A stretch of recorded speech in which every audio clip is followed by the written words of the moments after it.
सर्वमंगलमांगल्ये शिवे सर्वार्थ साधिके शरण्ये त्र्यंबिके गौरी नारायणी नमोस्तुते। बोलो संतोषी माता की जय हो, सुखदेव मुनि की जय हो, सभी महात्माओं की जय हो, कार्तिक महात्मा की जय हो। आज आपको दीपावली की बहुत बहुत बहुत बहुत बधाई और शुभकामनाएं। आज आपको कार्तिक मास का 16वां अध्याय सुनाऊंगी। पहले देव ऋषि नारद जी बोले कि विष्णु ने जलंधर के नगर में जाकर वृंदा का पतिव्रत धर्म को भंग करने का विचार किया। वृंदा ने स्वप्न में अपने स्वामी जलंधर को पैसे पर चढ़े अंधकार के बीच दक्षिण दिशा को जाते देखा।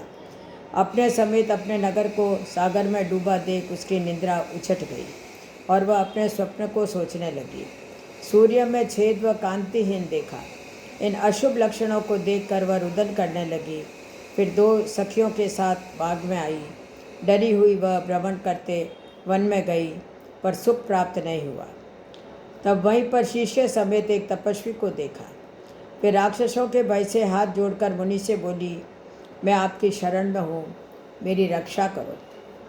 मुनि ने राक्षसों से विहल वृंदा को देखकर हुंकार मारकर राक्षसों को भगाकर मुनि की हुंकार से भागे हुए राक्षसों को देख वृंदा प्रणाम करके बोली, हे कृपा निधे, स्वामी जलंधर रुद्र के संग युद्ध करने गए हैं, वे कैसे हैं?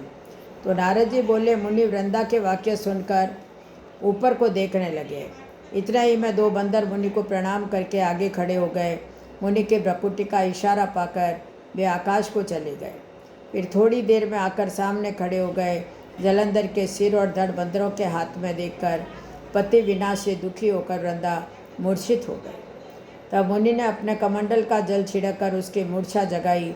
वह अपना मस्तक पति के मस्तक पर रखकर रोने लगी। वृंदा बोली, प्यारे, जो पहले सुख में आप मुझको आनंद देते थे, सो आज क्यों नहीं बोलते हो? विष्णु समेत देवता, गंधर्व तथा त्रिलोकी जीतने वाले आपको आज उस तपस्वी ने कैसे मार दिया? नारद जी बोले, वृंदा उस समय रोकर मुनि से बोली, हे श्रेष्ठ कृपा निधे, आप मेरे पति को जिला दो, आप उसे जिलाने में समर्थ हैं। नारद जी बोले, इस वचन को सुनकर हंसकर मुनि बोले, इसको शिवजी ने मार दिया है, ये नहीं जीत सकता, तो भी तेरे ऊपर कृपा करके इसको जिलाता हूँ। नारद जी बोले, यह कहकर मुनि अंतर ध्यान हो गए। इतने ही में जलंधर ने आकर वृंदा को आलिंगन करके प्रसन्न हो उसका मुख चूमा। फिर वृंदा की विपत्ति को पाकर प्रसन्न हुई। उस वन के बीच में अपने पति के संग में बहुत दिन तक रमण करती हुई रति के अंत में वह विष्णु को पहचान गई। फिर वृंदा विष्णु को धमका कर बोली, दूसरे की स्त्री के संग विषय करने वाले तुम्हें और तुम्हारे शील को धिक्कार है।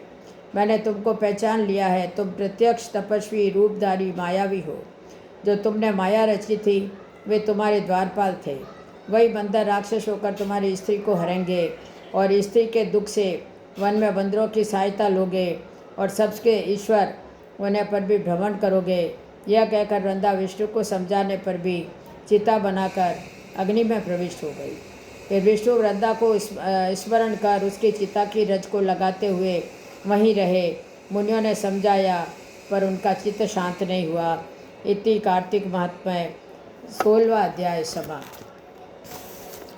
अब मैं आपको बता रही हूँ दीपावली के लक्ष्मी पूजन कैसे किया जाता है। कार्तिक कृष्ण पक्ष की अमावस्या के दिन दिवाली मनाई जाती है। इस दिन लक्ष्मी जी को प्रसन्न करने के लिए पहले ही घर बाहर को खूब साफ सुथरा करके सजाया संवारा जाता है। सभी नए वस्त्र आभूषण धारण करते हैं। सज धज कर विशेषतया स्त्रियाँ खूब श्रृंगार करती है।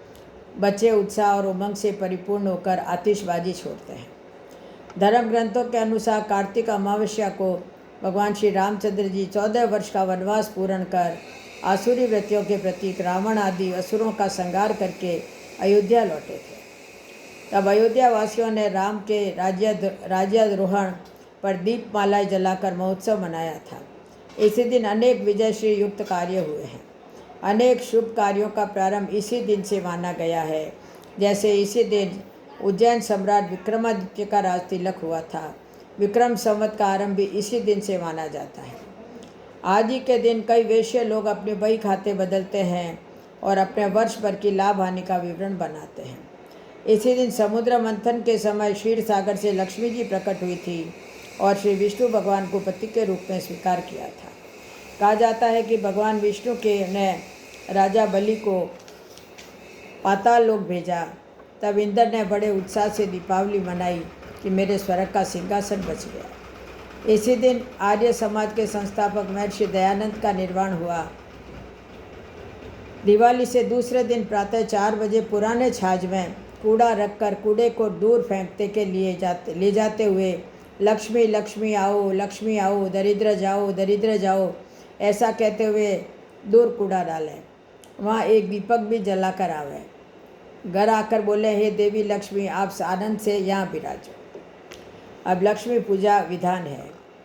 लक्ष्मी जी के स्वागत हेतु घर को स्वच्छ सुंदर करके घर में पूजा के स्थान पर गणेश लक्ष्मी जी की मूर्ति या फोटो लगाते हैं। इस दिन सायंकाल भोजन में स्वादिष्ट व्यंजन मिष्ठान आदि विभिन्न प्रकार के बनाने चाहिए।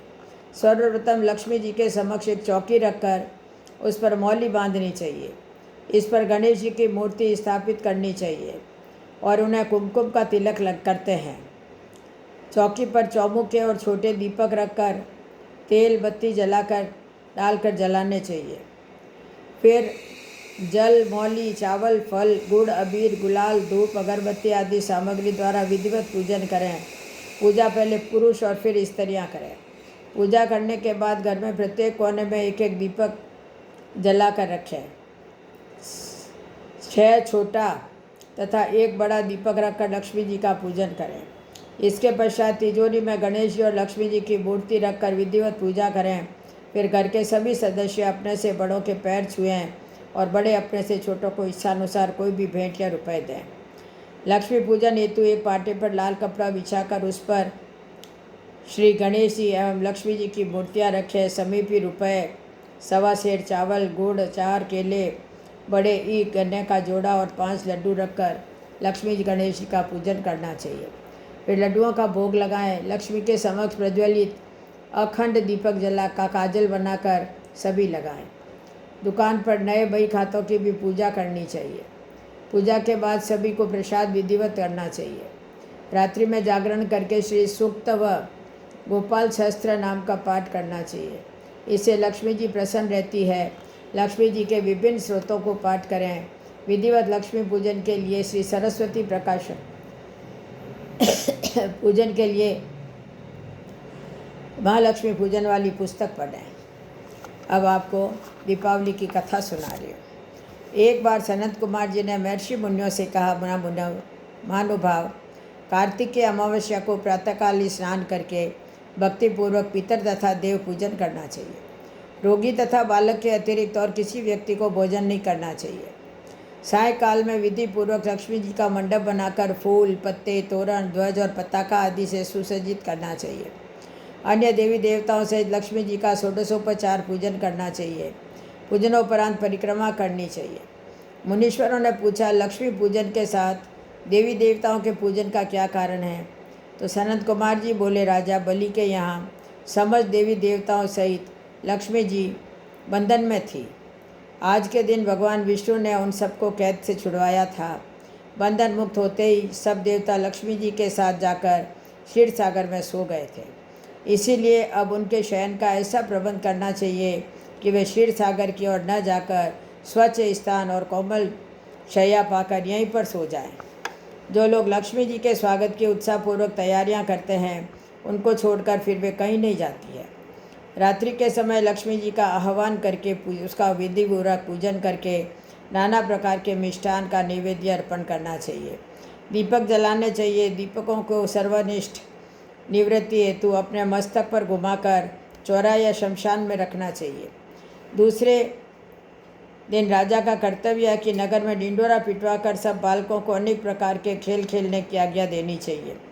बालक क्या क्या खेल सकते हैं, इसका पता करना चाहिए। यदि वे आग जलाकर खेलें और उसमें ज्वाला प्रकट न हो तो समझना चाहिए कि इस वर्ष भयंकर अकाल पड़ेगा। यदि बालक दुख प्रकट करे तो राजा को दुख तथा सुख प्रकट करे तो सुख होगा। यदि वे आपस में लड़ें तो राज युद्ध होने की आशंका होगी। बालकों के रोने की से अनावृष्टि की संभावना करनी चाहिए।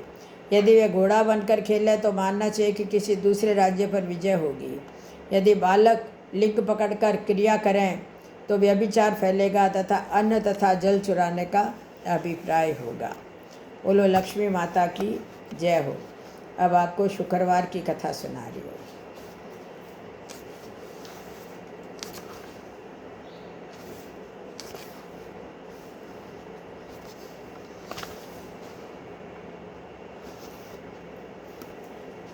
एक दिन एक समय की बात है कि एक नगर में कायस्थ ब्राह्मण और वैश्य जाति के तीनों लड़कों के परस्पर गहरी मित्रता थी। उन तीनों का विवाह हो गया था।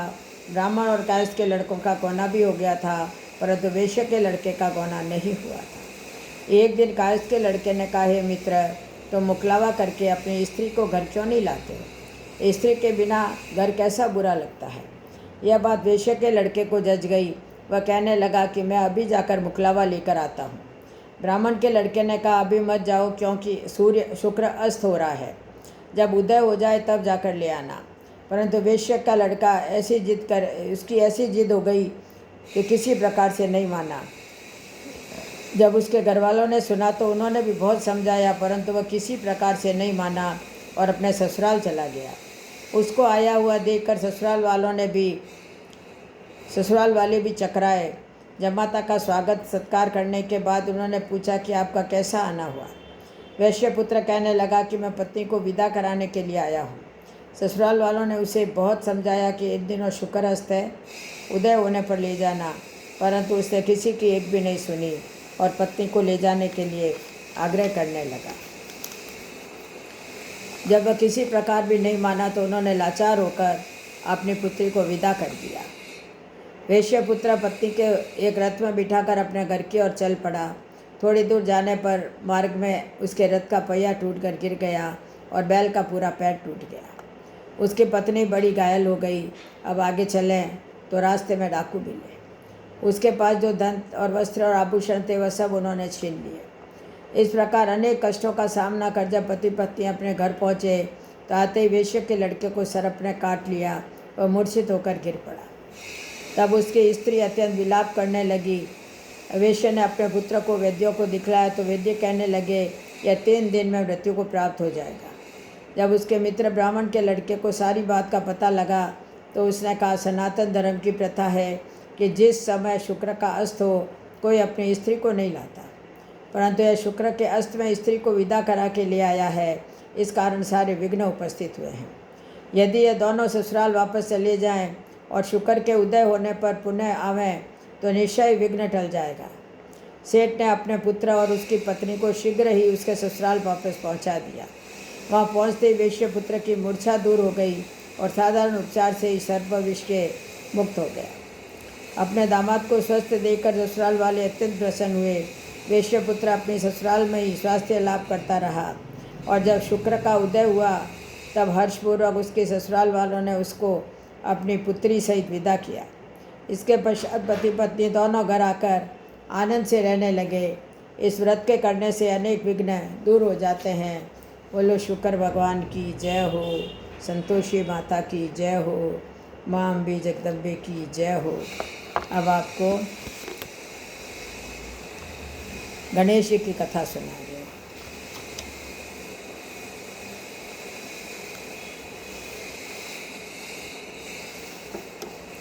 एक सासू और बहू थी। सासू बहू को रोटी नहीं देती थी।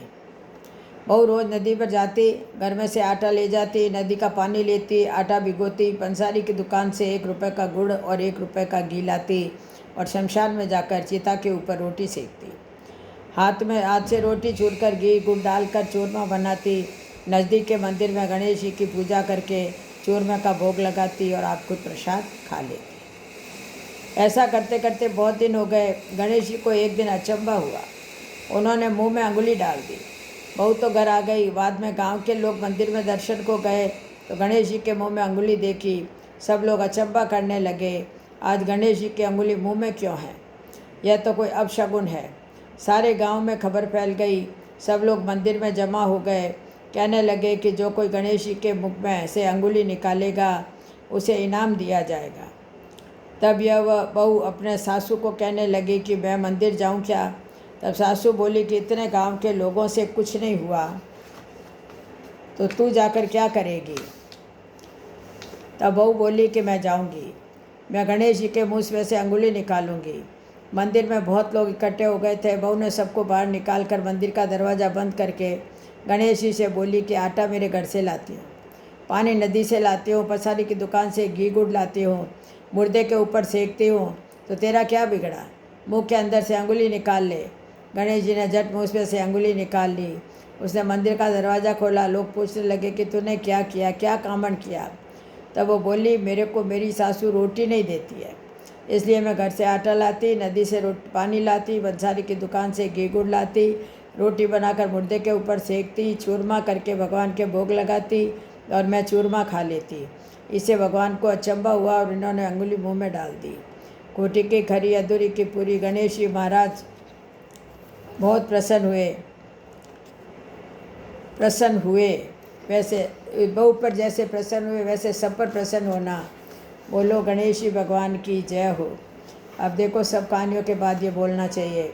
आड़ी बाड़ी सोना की बाड़ी, जी में बैठी कान कुआड़ी कई कई मांगे 36 करोड़, देवता मांगे बाड़ी। चींचिया कई कई होवे, अन्न होवे, धन होवे, लाच होवे, लक्ष्मी होवे, बिछड़ियारो बेल होवे, रिपुति रे पुत्र होवे, सासुरो पुरसण, बहुरो जीवण। उठ भाई तपसी, उठ भाई लपसी, बाई को थान, भौजाई को मान, थाने थारी वार्तारो फल, और माने माने व्रतरो फल। बोलो कार्तिक महात्मा की जय हो, गणेश जी की जय हो, लक्ष्मी माता की जय हो। जय जय श्री राधे, जय जय श्री कृष्ण, जय जय श्री राधे।